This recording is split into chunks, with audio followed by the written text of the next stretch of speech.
The Chandel is at Maison du Nord, one of Toronto's most exclusive restaurants, glittered like captured starlight, throwing fractured beams across the marble floors. Wealthy diners murmured over crystal glasses and polished silverware, their laughter soft and practiced, as though even joy had to be restrained in such a place.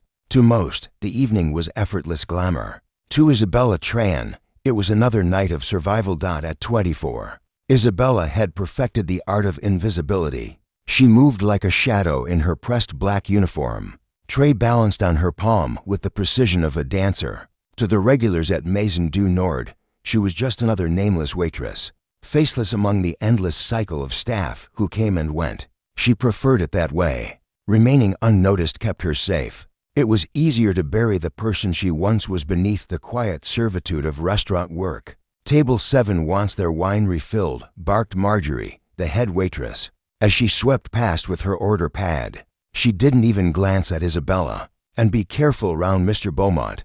He's already complained twice about the lighting." Isabella's chest tightened at the name. Alexander Beaumont. Even his name carried weight. Old Montreal money. His family's legacy ran through banks, real estate, and political donations that shaped half the province. He was the kind of man whose presence turned conversations into whispers. For 3 months, Isabella had been assigned to his table, and in all that time he had never truly seen her. To him, she was furniture, useful, silent, invisible. She lifted a bottle of Chateau Lafleur, worth more than her monthly rent, and made her way toward his table. Alexander was impossible to miss, tall, sharply dressed, steel-gray eyes that surveyed the room as though he owned every chandelier, every velvet drape, every life orbiting around his wealth. People bowed their heads when he passed, as if acknowledging royalty. But it wasn't Alexander who made Isabella falter tonight. It was the elegant woman sitting beside him. Her hair, silver and neatly pinned, glimmered in the candlelight. Her features were soft yet dignified, her posture regal but approachable. She looked at Isabella not with the dismissive air of the rich, but with a hopeful kind of attentiveness. And then Isabella noticed her hand's subtle movements, shaping silent words in the air. Isabella's heart clenched. Sign language. For a moment, she froze. No one else at the table seemed to notice the woman's quiet attempts to communicate. The diners nearby carried on their conversations. Even Alexander, distracted by his phone, seemed unaware that his mother was trying to get the waitress's attention. Isabella set the wine bottle gently on the nearest table and stepped closer. The weight of years pressed against her chest. She had buried this part of herself so carefully, afraid that any piece of her past would unravel everything she had worked to hide. But something in the older woman's hopeful expression broke through her defenses.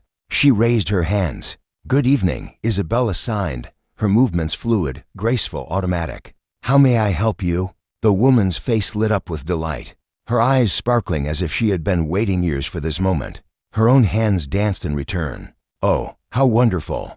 I was hoping to compliment the chef on the salmon. It reminds me of Paris decades ago, when I was young."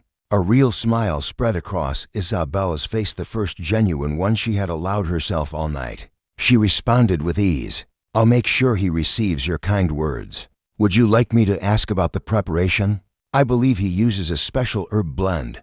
Round them, the dining room grew quieter. Isabella could feel the weight of curious stares. Patrons who moments ago had ignored her now leaned in, surprised to see the shy waitress communicating in a language most of them couldn't begin to understand. But Isabella barely noticed. She was lost in the older woman's stories, her travels through France, the meals that had stayed with her, the loneliness of being deaf in a world that rarely paused to listen.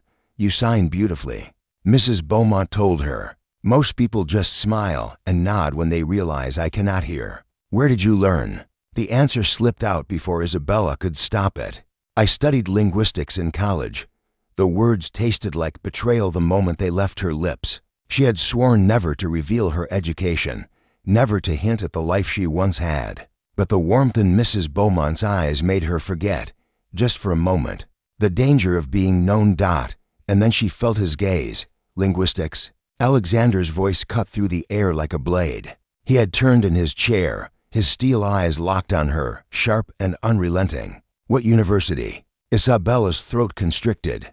Panic surged, icy and suffocating. Her hands trembled as she reached for the wine bottle, desperate to retreat, to vanish back into the comfort of anonymity. "It was just a few classes, sir. Nothing important," she whispered. "Nothing important." Alexander rose, stepping closer, his towering frame filling her vision. His voice lowered, soft but dangerous. "You speak sign language fluently. You know wines better than half my sommeliers. And I'm willing to bet that's not the only language you know. What else are you hiding?" The question hung between them, heavy and accusing. Diners turned to watch, the room suddenly too quiet. Marjorie hovered nearby, her face tight with irritation, already calculating how much trouble this little scene might cause the restaurant. "I should get back to work," Isabella said quickly. She reached for the bottle again, but Alexander's hand shot out, catching her wrist, not roughly, not cruelly, but firmly enough to stop her in her tracks. That the jolt of contact startled her.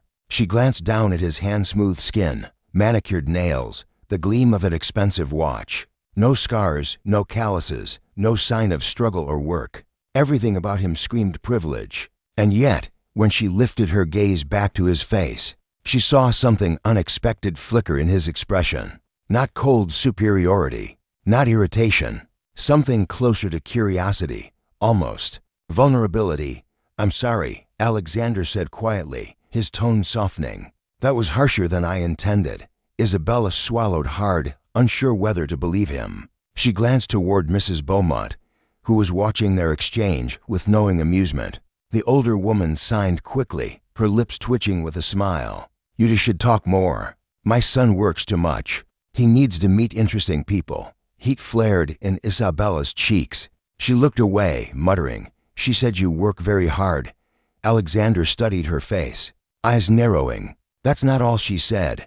A ripple of laughter escaped him, a genuine, surprised sound that turned heads across the dining room. For a brief moment, the weight of wealth and expectation lifted, replaced by something startlingly human.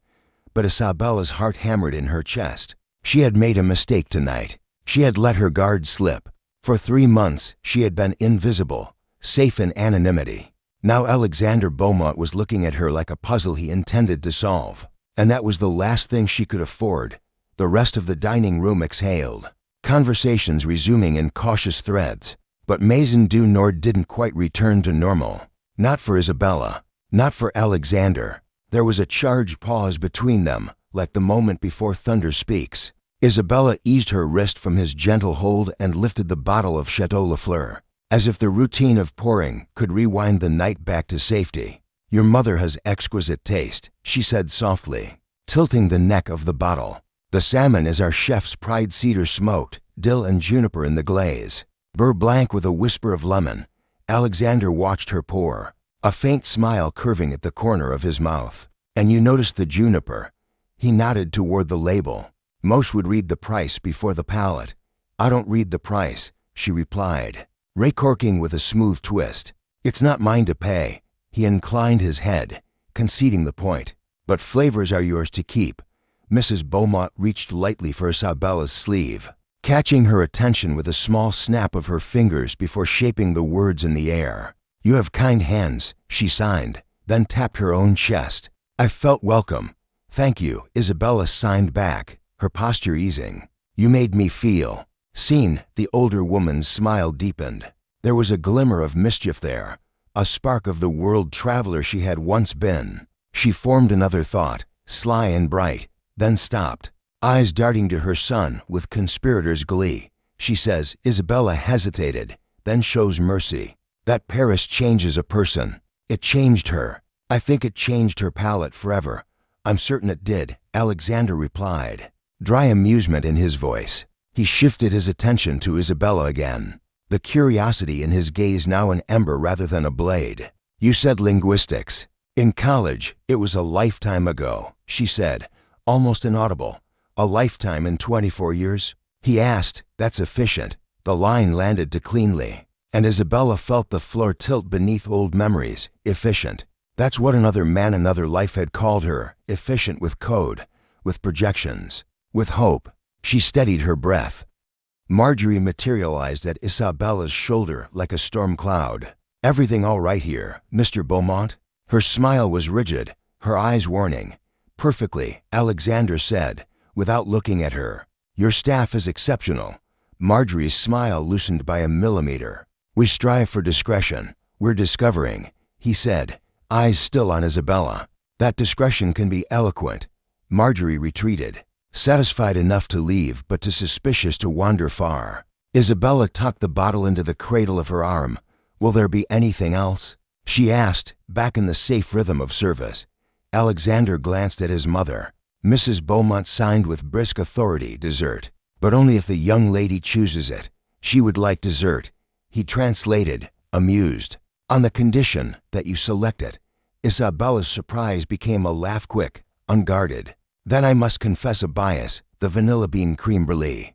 The pastry chef infuses the cream for 24 hours. Sold," he said. "2 spoons, 1 for each of the only honest people at this table."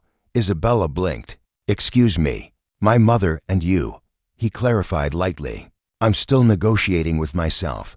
She left them with dessert menu she didn't expect them to open, weaving through the glow and murmur, past mirrored columns that caught fragments of her face and returned them in unfamiliar angles. She set the ticket at pastry, alerting the kitchen with a gentle bell tap, then lingered near the espresso machine to slow her breathing. The hiss of steaming milk masked the tide inside her chest. It would be simple to step back into invisibility, deliver the creme brulee, smile, thank them, disappear. Toronto excelled at swallowing people whole, the city of polished surfaces and quiet storms. But every time she glanced toward table 7, she found Alexander's gaze already waiting, not hunting, but holding, like he'd tuned himself to the frequency of her movements. When the ramekins arrived, glossy sugar crusts burnished amber, Isabella carried them out with 2 silver spoons and an extra napkin folded into a precise, protective square. She set them down, then tapped each shell with the back of a spoon to prove their perfect crack. Mrs. Beaumont clapped softly, delighted, before signing thank you with a little flourish that made the gesture festive. "Before you go," Alexander said, "a question. Not about universities, about language." He leaned back, unthreatening. "When you signed with my mother, your face did half the talking." "Expression carries grammar and sign," Isabella said. "It's meaning without noise, and speech." He asked, "What carries grammar there?" "Power," she said, too quickly. The word surprised both of them with its accuracy. His gaze sharpened, then gentled. "Then I should speak more carefully." Mrs. Beaumont tapped the table, catching Isabella's attention, then shaped a sentence with fond severity. "My son works too much. He thinks money is time." She wrinkled her nose. Backwards, Isabella smiled. "She says you're terrible at hobbies. I'm a world-class amateur at pretending I need them." Alexander replied. "But I do enjoy being corrected. That can be arranged," Isabella said, then realized she'd overstepped and straightened, flushing. "I mean by life. Life corrects everyone." His smile didn't fade. "It does. Sometimes in the wrong margins." A soft ring at the host stand signaled a new rival of the spectacular variety, the kind that draw brief, acquisitive glances from every table. A city councilor, a hockey legend, an actress in town for a shoot. Isabella's attention flicked to the commotion, reflexively counting covers, plotting rotations, measuring how many minutes she'd have before table 9 demanded a second martini. "Go," Alexander said, reading the calculation in her eyes. "We're well-fed and well-behaved. Those are famous last words," she murmured. But the corner of her mouth curved. She moved away, but the air between them retained a trembling thread. Every return to table 7 pulled the line taut again, refilling water, refolding a napkin, swapping a smudged spoon for a polished one without being asked. Alexander kept to easy questions. Where had she learned to balance plates like that? Did she prefer coffee to tea?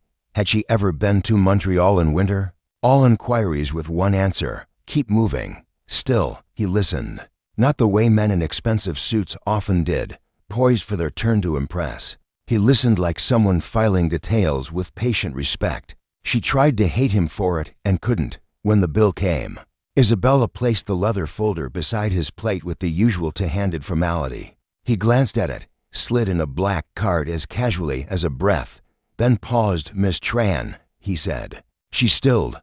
Will you tell me one true thing? He asked, and I'll give you one in exchange. It was an audacious bargain to make at a restaurant table, and yet he said it gently, like an invitation someone could decline without cost. She watched him for a heartbeat, then another. Against her will, curiosity pried at caution.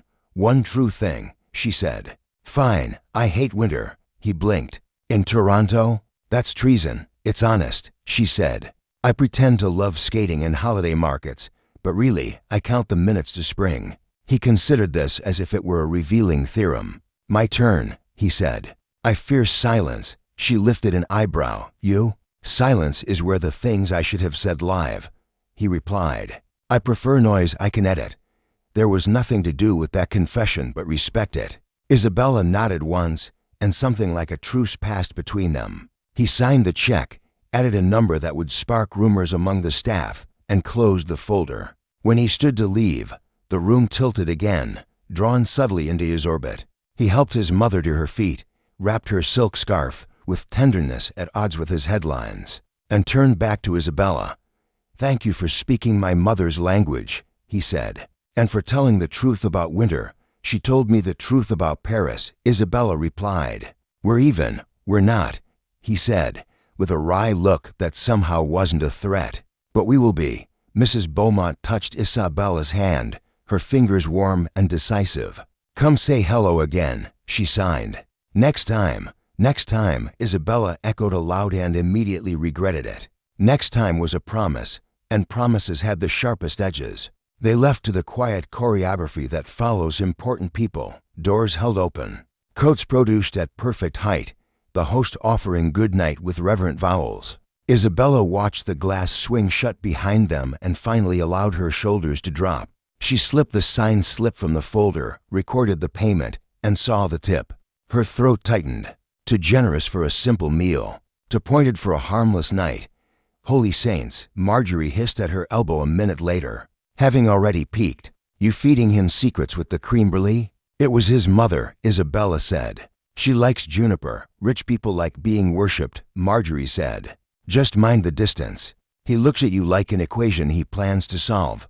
I'm not a problem, Isabella said. It sounded braver than it felt. Everyone's a problem, Marjorie replied, not unkindly. The trick is choosing who gets to show their work. By the time last call whispered down the bar and chairs met tabletops like folded wings, Isabella had rebuilt her invisibility inch by inch. She changed into her coat in the staff locker room, tucking her hair beneath a wool beanie, pinning the Namadig Isabella inside the pocket as if the letters could cut. On Queen Street, the city's winter air had teeth. Streetcars sighed past, their windows fogged with stories, and the CN Tower blinked its slow pulse against the clouds. Her phone buzzed. Unknown number. She stopped beneath a lamppost, heart rising to her mouth. Thank you for tonight. For my mother. For the truth about winter. A.B. Isabella stared at the message until the cold threaded her bones. Wealth, she knew, had a way of collapsing boundaries, schedules, numbers, people. HR files opened like windows. Routine became permission. She should block the number. She should delete the text and let its ghost dissolve. Instead, she typed, I was only doing my job. She hovered over send, then erased it. Typed again, your mother is wonderful. Erased that too. Words felt like traps.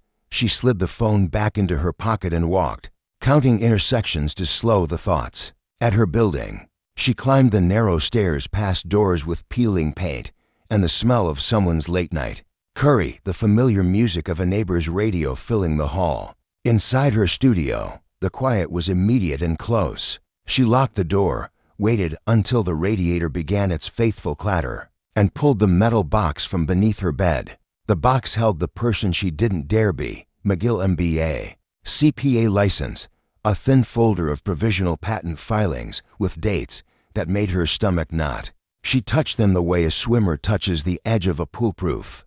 There's something solid to push off. Her laptop old, loyal glowed to life. A headline she had avoided for months surfaced with cruel efficiency the moment she opened the financial news feed. Aurora Financial enters late-stage merger talks with Beaumont Holdings. Her breath left her in a small, soundless exhale. The letters rearranged themselves into something predatory. Aurora, the company she had helped imagine as a sketch on a cafe napkin in another city. Another name. Another self. The company someone else had taken to market on the back of code she still dreamed in. Her phone buzzed again. I don't fear winter, actually. I fear what I don't say. Coffee tomorrow? Noon. Public place. Your choice. A.B. She closed her eyes. Choices had been instruments of harm in her life, false ones, arranged to corral her towards someone else's victory. But this one throbbed with a different risk, being seen, on the screen. The merger headline pulsed like a lighthouse, warning and calling. If Beaumont Holdings tied its name to Aurora, the past she'd evaded would circle back with teeth. If she said nothing, the machine would roll forward and grind her memory into dust. Isabella opened a blank message, the cursor blinking like a held breath. Noon. Low library steps. McGill. If you want the truth, start where it began. She hit send before courage could bargain with fear, then set the phone face down on the table and pressed both hands over her pulse. Outside, Toronto kept breathing its winter breath. Inside, the radiator clattered on, unromantic and reliable. Isabella stood at the window, watching the city bead with frost, and understood two things with perfect clarity. Alexander Beaumont listened, and the next conversation would cost her the life she'd built to hide. Toronto's night wrapped itself in ice as Isabella left Maison du Nord, her footsteps echoing along the slick cobblestones of King Street. Before turning onto Queen Street East, the air tasted metallic, a reminder that winter didn't just arrive in Canada, it conquered. She tugged her scarf tighter, ignoring the late-night revelers spilling out of clubs. Their laughter carried like glass shattering against the dark. Her building was small, unimpressive, wedged between a laundromat and a tattoo shop with a neon dragon that flickered like it was dying of exhaustion. She climbed the cracked stairs to the third floor, each creak announcing her return to a life no one envied. Inside her studio, the heat staggered in fits from an overworked radiator. It smelled faintly of dust and fried onions from the neighbor downstairs. Isabella kicked off her shoes, shrugged out of her coat, and crouched to drag the lockbox from beneath her narrow bed. She hesitated before turning the key. She always did. Inside lay the life she had killed.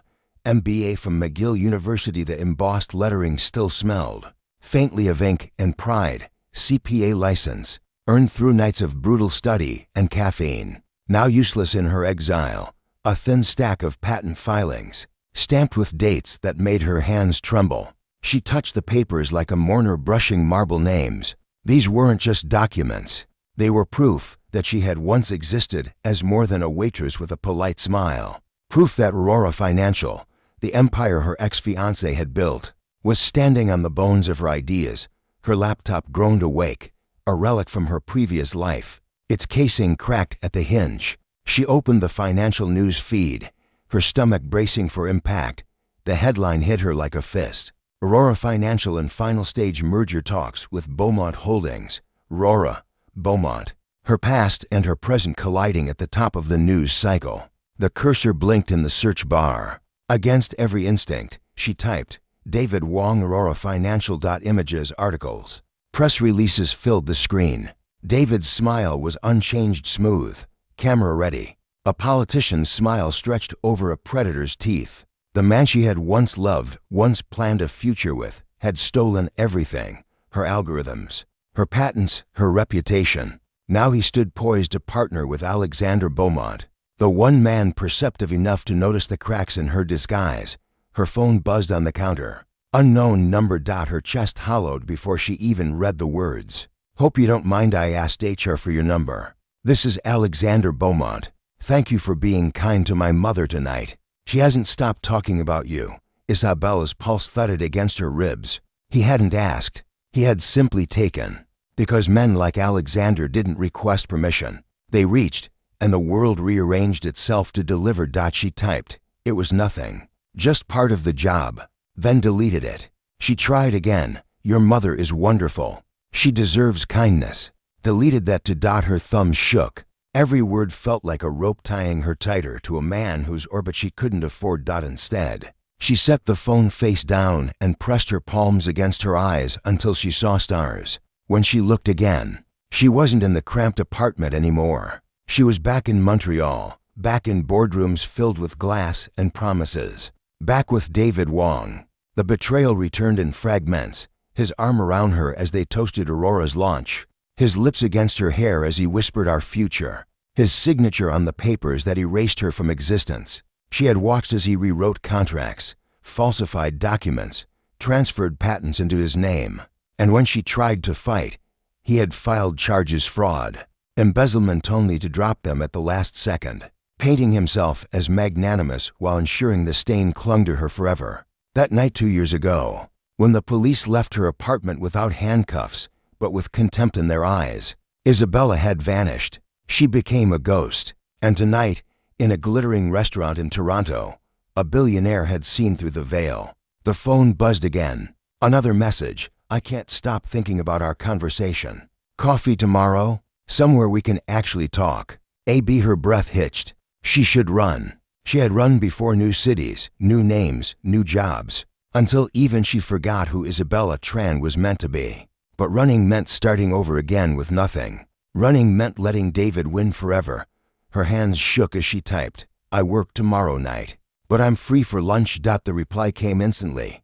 Perfect. I'll pick you up at noon. Wear something comfortable.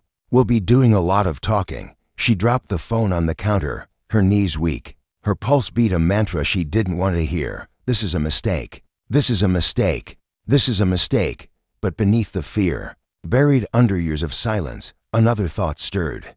Dangerous and defiant. Maybe it's time to stop being invisible. The gray light of a Montreal morning draped across the stone arches of McGill University, softening the campus into a watercolor of memory. Students hurried across the cobblestone paths with backpacks slung carelessly, laughter rising and vanishing like smoke in the cold air. To them, it was just another Monday. To Isabella Tran, it was a return to a crime scene. She had dressed carefully. The black dress she chose was a relic from her former life, simple, elegant, and far too expensive for the paycheck of a waitress. It felt wrong against her skin, like she was wearing someone else's costume. The woman who had walked these grounds years ago with hope in her chest, and a future bright as glass towers, was dead. Or at least, she should have been, and yet here she was, heels crunching on salt-strewn pavement, heart drumming against her ribs as she spotted him, Alexander Beaumont. He sat on the steps of the low library, as he'd promised, holding to steaming cups of coffee. In the daylight, without the fortress of Maison du Nord around him, he seemed different, younger, almost. The tailored cashmere sweater couldn't hide his wealth, but it softened him, blurred the edges of the predator she had met in the restaurant. He looked like a man waiting, not a king holding court. You came, he said as she climbed the steps. He rose, offering one of the cups. I wasn't sure you would.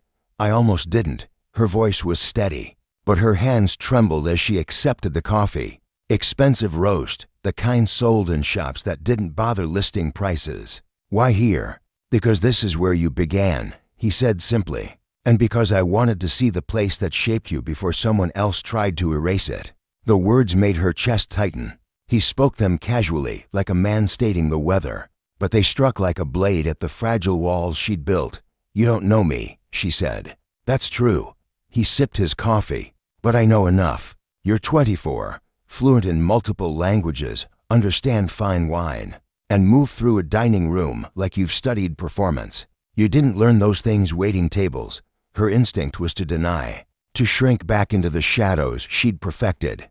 But his eyes held hers, gray and relentless, leaving no room for retreat.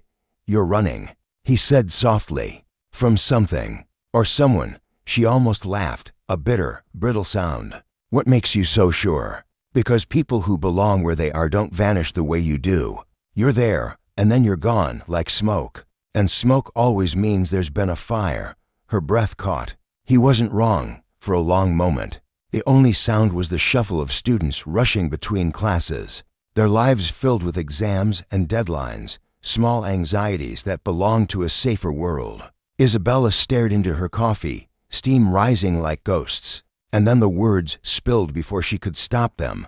Someone stole everything from me. She whispered, my work, my reputation, my future. He left me with nothing but debts and a name no one trusted. Alexander didn't move, didn't interrupt. He just listened, and the silence stretched long enough that she almost regretted speaking. "David Wong," he said finally. Her head snapped up, the name like a knife in the air. The cup slipped from her fingers, coffee splattering across the cold stone steps. "How do you?" "I know him," Alexander said quietly. "Very well. He's my business partner. We're about to finalize the biggest merger of our careers." The world tilted. For a moment, Isabella couldn't breathe. Her worst nightmare had clawed its way into reality. Of course David was here. Of course fate would drag her back into his orbit just as she'd begun to believe she could escape. "This is a setup," she whispered. Panic clawed her throat. "The restaurant, your mother, he sent you." "No." Alexander reached out, catching her wrist again, not rough, not forceful, but enough to hold her still. His voice dropped to a level only she could hear. "David has no idea. I'm here with you. Whatever he did to you, whatever he stole, this isn't about him. It's about us, talking right now." "I don't believe you," she said, yanking against his grip. "Then let me prove it." He pulled out his phone, scrolling through his contacts. "I'll call him. Right now. I'll tell him I met someone from McGill who knows him. Watch his reaction." Her stomach turned to ice. No, but he was already pressing the call button. "Marcus," David's voice poured through the speaker. Smooth, charming, unchanged. Perfect timing. "I was just reviewing the merger documents. Everything looks—" "I met someone yesterday," Alexander cut in. "She says she knows you. From business school. Isabella Tran, linguistics background. Finance work." The silence that followed was suffocating. Isabella could feel David's shot bleeding through the phone. "That name doesn't ring a bell," he said finally, his voice a silk sheet hiding a dagger. "Should it?" The lie was flawless. Too flawless. Isabella felt sick. Years of her life reduced to a casual shrug. Their engagement, their company, her dreams all dismissed with the ease of deleting an email. "Maybe I misunderstood," Alexander said, his gaze never leaving Isabella. "She seemed certain you worked together. You know how it is," David said smoothly. "Business school creates plenty of casual connections. Maybe a study group." "Nothing significant." Isabella's throat burned. A study group. That's all their years had meant to him now, right? Alexander said evenly. "Well, if you remember anything, let me know." "Of course," David said. "And Marcus, be careful. Plenty of people will claim to know me for leverage. You'd be surprised how many fake connections pop up around successful men." The line went dead. Isabella stared at the phone, her pulse hammering. Fake connections. That's what he had called her. Fake. Alexander slid the device back into his pocket, his jaw tight. "You were engaged to him. For 2 years," she whispered. "And before that, business partners. We built Aurora together. Every strategy, every algorithm, every client. It was mine. He took it all." Alexander studied her, gray eyes unreadable. Then he stood and extended his hand. "Then I need to see the truth," he said. "All of it. And when I do, David Wong will pay." She stared at his hand. Everything in her screamed that men like Alexander always chose money, always, but in his eyes she saw something she hadn't felt in years, something David had stolen from her and buried deep. Hope. Against her better judgment, she placed her hand in his. And in that moment, Isabella Tran stopped being invisible. The glass tower on Bay Street rose like a cathedral of money, its mirrored windows slicing into the Toronto sky. To most people, the building meant ambition fulfilled, power consolidated. To Isabella, it looked like a battlefield, and she was stepping onto it without armor. Inside, the lobby was a forest of marble and polished chrome. Men in suits with watches worth more than her apartment strode past, trailed by assistants clutching tablets. Women in heels clicked across the floor, eyes sharp, voices precise, their perfumes blending into a dizzying cloud of wealth. Isabella felt small, but Alexander walked at her side with steady, unhurried strides. He didn't so much enter the building as claim it. "Breathe," he murmured as they passed security. His hand brushed her elbow, a subtle anchor. "You belong here more than half of them." She almost laughed, bitter and sharp. "I belong nowhere." He didn't argue. He only pressed the elevator button and waited as the golden doors whispered open. The ride to the top floor was swift, silent. The numbers climbed, Her pulse climbed faster. At the 40th floor, the doors opened into a private reception area larger than her entire apartment. An assistant in a gray pencil skirt rose immediately. "Mr. Beaumont, you weren't scheduled. Change of plans, Jennifer," Alexander said smoothly. "Hold my calls and full confidentiality on this meeting." Jennifer's eyes flicked to Isabella, sharp with curiosity, but she only nodded. "Of course, sir." The doors to his private office opened, and Isabella stepped into another world. Dark mahogany walls, leather chairs, a wall of windows that offered a panoramic view of Lake Ontario, the CN Tower piercing the clouds. The air smelled faintly of scotch and leather, a masculine luxury that spoke of generations of wealth. "Sit," Alexander said, gesturing toward a chair as he moved to a sleek cabinet stocked with bottles. "That probably cost more than her yearly rent." "Drink?" "No," Isabella said quickly. She perched on the edge of the chair, tense, ready to bolt. "Why am I here, Mr. Beaumont? Whatever you think you're doing, you can't afford it. David isn't someone you can't what?" Alexander cut in, pouring himself a measured glass of amber liquid. "Hold accountable. Walk away from. He's a fraud, Isabella, and frauds collapse eventually. You don't understand," she snapped, her voice rising. "David doesn't just cheat, he destroys. He rewrote contracts, erased my name from patents, filed false charges. He turned everyone against me and walked away smiling. If you stand against him, he'll do the same to you. And unlike me, you have an empire to lose." Alexander lowered himself into the chair opposite her, his glass untouched. His eyes were steel. "Then let him try." The certainty in his voice sent a chill racing down her spine. "Look," she said, leaning forward, desperate. "You don't know how thorough he is. He hires lawyers who eat people like me for breakfast. He controls the narrative before you even realize there's a story. He, Isabella," his voice cut across hers like a blade, calm, unyielding. "I don't measure my worth in contracts. I could lose this merger, lose 10 more like it, and still live 3 lifetimes in comfort. What I can't afford to lose is my integrity." The words hit harder than any promise she'd ever heard. For years, everyone around her had chosen profit over principle. David most of all.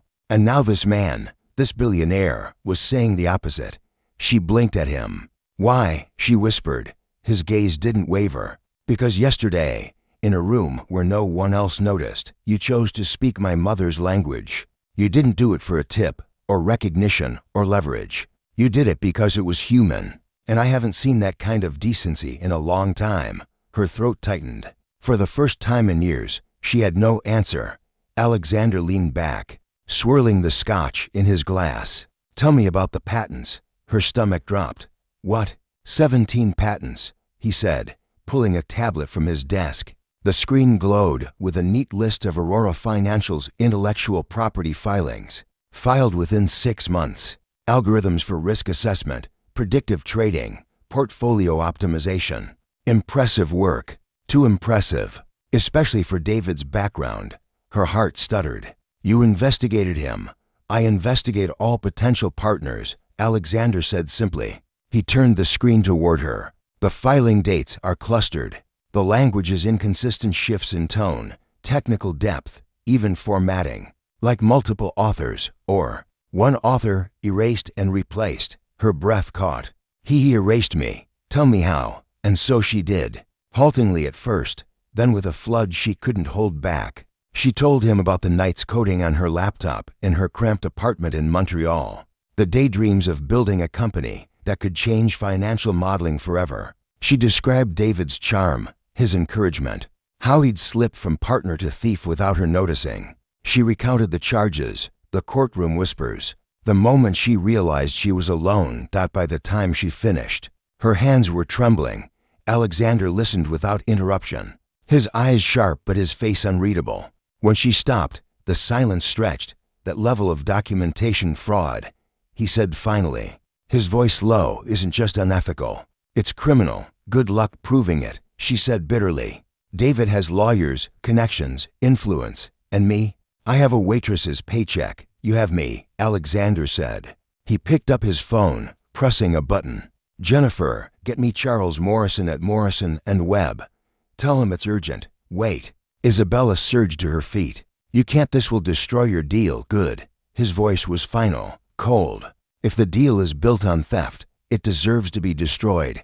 She stared at him, stunned. You'll regret this. When your board asks questions, when David fights back, my board works for me, Alexander said, rising to meet her. His height made her feel small, but his voice didn't crush. It steadied. And David Wong picked the wrong ghost to bury. You're not invisible, Isabella. Not anymore. Her throat ached.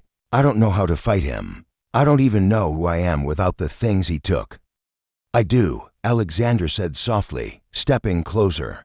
You're the woman who built 17 algorithms so powerful a fraudster stole them to make his empire. You're the woman who survived the ruin he left behind. And you're the woman who smiled at my mother when the world treated her like an inconvenience. That's who you are. She felt something crack open inside her chest, something she had buried under years of shame and fear. You're someone worth fighting for, Alexander finished. His hand brushed her cheek, tentative, giving her time to pull away. The question is, do you believe that? For a long moment, she could only stare at him. The city sprawled in glittering silence beyond the windows.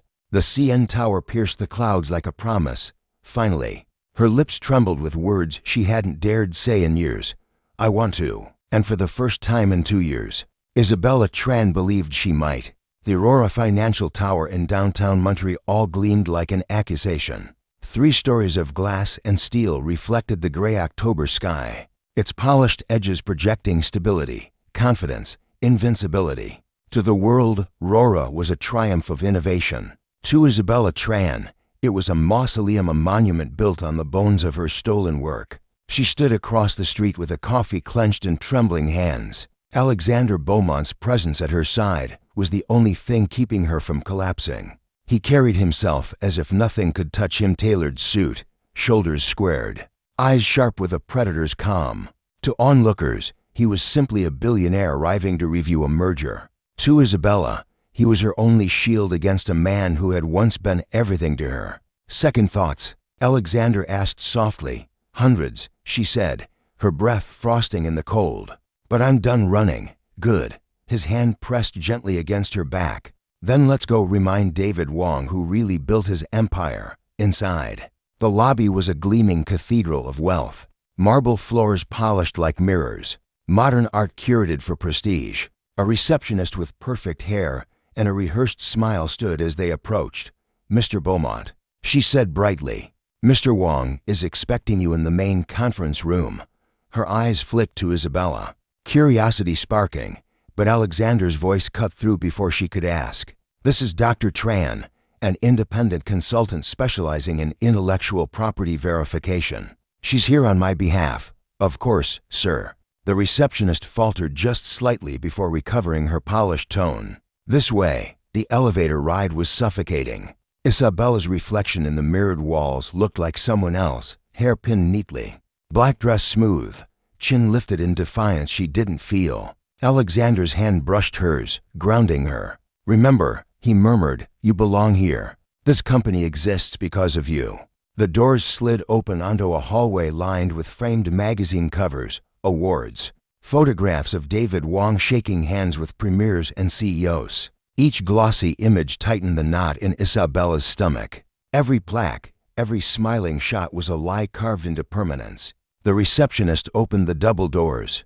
Mr. Wong will see you now. And there he was. David Wong stood at the head of the long glass conference table, his expensive suit tailored to perfection, his black hair sculpted with ruthless precision. The practiced smile on his lips froze for half a heartbeat when his eyes landed on Isabella. It was long enough. She saw it, the flicker of shock, the calculation, and beneath it, the sharp edge of fear. Then the mask snapped back into place. Marcus, he said warmly, striding forward with open arms. Right on time. And you must be Dr. Tran. His gaze lingered on Isabella with feigned politeness. Have we met? You look familiar. The dismissal was casual, deliberate. A knife slid under the ribs. Isabella felt the rage rise, not wild, but clear, cold, precise. For 2 years, she had been silent. Tonight, silence ended. We've met, she said, her voice steady. She extended her hand in mock civility. Isabella Tran, former partner, former fiancé, co-founder of Aurora Financial. Or did you forget? The air went razor sharp. The silence after her words was deafening. Even the hum of the fax seemed to fade. David stared at her hand as though it were a weapon, then gave a dismissive laugh. I think there's been some confusion. Aurora has never had a partner named Isabella Tran, really? Isabella pulled out her phone. With a swipe, photographs appeared. David with his arm around her at Aurora's launch party, both of them grinning at the camera. David kissing her cheek over candlelight. David and Isabella working late, her engagement ring glinting under fluorescent light. David's mask cracked for an instant, then he shrugged. Industry events. I've taken thousands of photos with colleagues and acquaintances. It doesn't mean colleagues. Isabella's voice cut like a blade. We were engaged for 2 years. We built this company together. And when you wanted it all for yourself, you erased me. From the contracts, from the patents, from history. Her words gained power with every syllable. Years of silence sharpening them into weapons. You filed false charges to smear my name. You rewrote agreements. You stole my algorithms and branded them as your own. David's eyes darted toward Alexander, seeking support. Marcus, surely you see what this is. Some disgruntled former employee trying to. She's not an employee. Alexander interrupted, his voice deadly calm. He slid his tablet onto the table, screen glowing with documents. My legal team reviewed your patents. The metadata shows they were altered, names deleted, invention dates changed, specifications rewritten. We also uncovered original partnership agreements. They list Isabella as co-founder, not staff. David's face drained of color. Those are sealed corporate documents. You have no legal right. I have every legal right to investigate assets I'm being asked to purchase. Alexander said, his voice now steel. And what I've found is attempted fraud. This is insane. David snapped, his mask cracking at last. His voice rose, desperate. You're going to throw away a billion-dollar merger because of some woman's sob story? Because of the truth, Alexander said coldly. David turned back to Isabella, eyes blazing. What do you want? Money, a settlement? Fine, name your price. I don't want your money, Isabella said. Her voice was quiet, but it carried across the glass and steel like thunder. I want my name restored. On every patent, every contract, every article that erases me. I want the world to know the truth that Aurora Financial was built on my work, and I want you.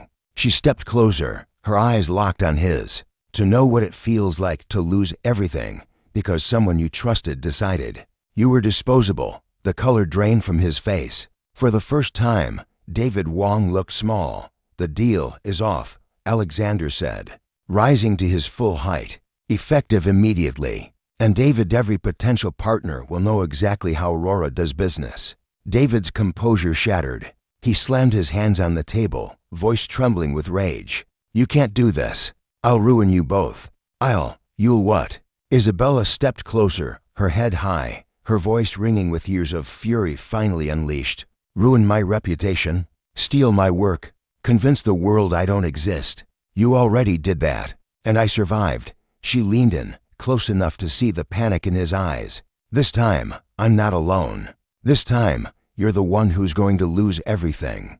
David looked between them at Isabella's steady fury. At Alexander's unflinching command, realized the ground beneath him was collapsing. This isn't over. He whispered. Double quotes, yes, Isabella said, her voice soft but final. It is, as they turned and walked out, leaving David frozen in the ruins of his empire. Isabella felt something lift from her shoulders. 2 years of shame, fear, and invisibility evaporated into air sharper and cleaner than she had ever breathed. For the first time, she wasn't running, she was fighting. 6 months later, the chill of another Canadian winter gave way to the first blush of spring. Toronto's skyline glimmered in the morning light, Lake Ontario catching the sunrise like a mirror. From the kitchen of Alexander Beaumont's penthouse overlooking the CN Tower, Isabella Tran held a newspaper in her hands, her breath catching at the headline splashed across the front page. Aurora founder David Wong sentenced to 5 years for corporate fraud. Below it, a smaller headline carried words she had dreamed of but never believed she would see. Martinez Technologies reports record first quarter profits. Her name. Not erased. Not hidden. Restored, bold, and undeniable. You're still reading it.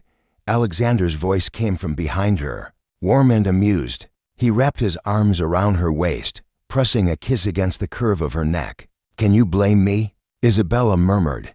Her fingers trembled on the paper. For 2 years, my life was a ghost story. And now, it's real again. It's more than real, Alexander said, reaching past her to fold the paper shut. It's yours, finally. She turned in his arms to look up at him. Even now, she sometimes couldn't believe this man, this billionaire, who could have chosen silence, who could have let profit blind him, had instead chosen to fight by her side. Chosen her.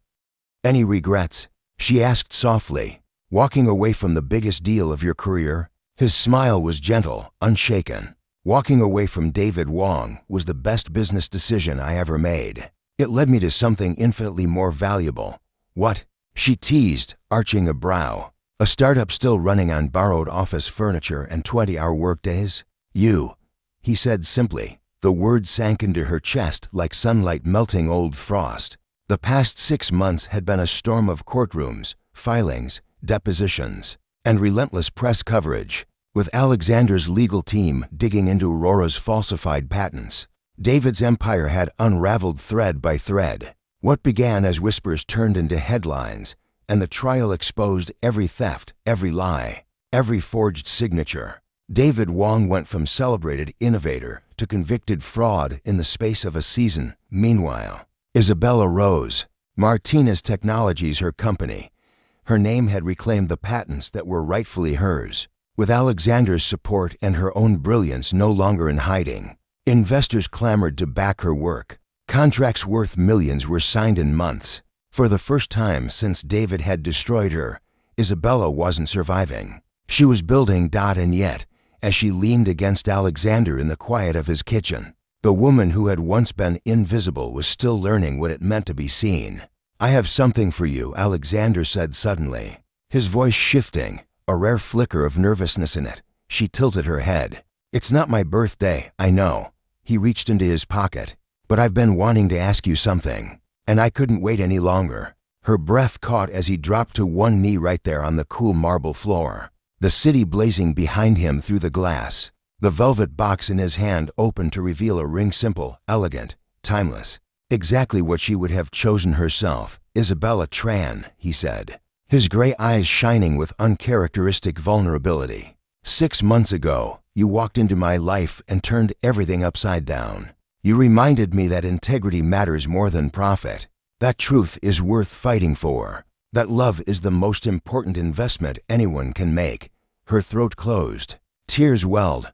I love you, Alexander continued, steady despite the emotion thickening his voice. I love your brilliant mind, your fierce strength, the way you sign to my mother, and the way you laugh when you forget to hide it. I love that you've rebuilt yourself, stronger than ever. And I want to spend my life proving that not all partnerships end in betrayal. He lifted the ring higher. Will you marry me? Will you let me fight beside you for the rest of our lives? Isabella's tears spilled, but they were the kind she hadn't felt in years, tears of joy. She dropped to her knees too, cupping his face in her hands. Yes, she whispered. Then louder, steadier, with the force of everything she had reclaimed. Yes, Alexander. Yes to all of it. He slipped the ring onto her finger, and when their lips met, the world outside seemed to fade. The city, the trials, the years of loss all dissolved into the warmth of a kiss that felt like victory. When they pulled apart, both were laughing through their tears. I can't believe you proposed to me in your kitchen, Isabella teased, glancing around at the countertops littered with coffee cups and yesterday's mail. I didn't want a stage, Alexander said, grinning. I wanted the place where we built strategy, celebrated victories, and fought through the chaos together. This kitchen is where we became us. Simple and honest, Isabella said softly. I like that. He drew her back into his arms, and for the first time in years, she felt utterly safe outside. Toronto pulsed with life, streetcars rumbling, people rushing, skyscrapers gleaming. Somewhere in a federal prison, David Wong was learning what it meant to be erased. But here, in this penthouse flooded with morning light, Isabella was learning something else entirely, that endings could be beginnings, that trust could be rebuilt, that love, when chosen with courage, could be the most powerful victory of all. Isabella Tran, once invisible, once erased, was finally seen, and she was ready for everything that came next.